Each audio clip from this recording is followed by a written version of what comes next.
Hi friends, ఈరోజు నేను చర్చ్కి వచ్చినాను. ఈ క్రిస్మస్ నడుస్తూ ఉండే దానివల్ల ఈ చర్చ్లో చాలా గ్రాండ్గా సెలబ్రేషన్ అయితే చేస్తారు. ఈ చర్చ్ ఎక్కడ ఉంటుంది, దీని గురించి హిస్టరీ ఏమి అని ప్రతి ఒక్కటి నేను మీకు ఎక్స్ప్లెయిన్ చేస్తాను.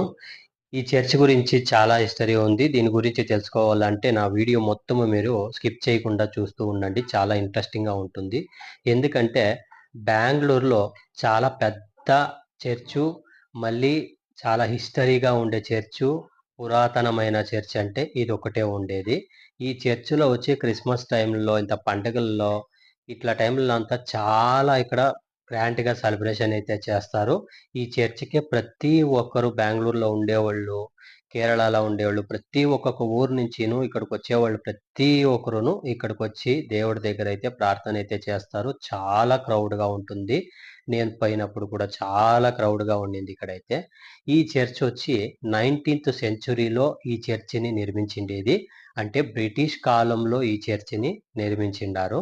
అప్పట్లో వీళ్ళు ఈ చర్చిని నిర్మించేటప్పుడు వచ్చి ఆర్కిటెక్చర్ గోతిక్ శైలిలో అయితే నిర్మించిండారు. ఇది ఆ కాలంలోనే శిల్పకళలనైతే ఈ గోతిక్ శైలిలో అయితే దీన్ని నిర్మించిండారు.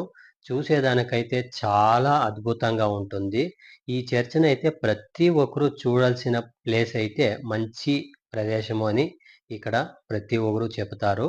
ఇక్కడ బెంగళూరుకి ఎవరు వచ్చినా కూడా ఈ చర్చిని అయితే అస్సలు మిస్ కావద్దు. ఎందుకంటే ఈ చర్చు బయట నుంచి చూసేదానికైతే చాలా అద్భుతంగా కనపడుతుంది. ఇన్సైడ్లో పోతే మాత్రం ప్రతి ఒక్క మనకి చర్చిలో ఆ దేవుడు జీసస్ని అయితే మనకి ప్రతి ఒక్క రూపం అయితే మనకి లోగా శిల్పకళలను అయితే నిర్మించిండారు.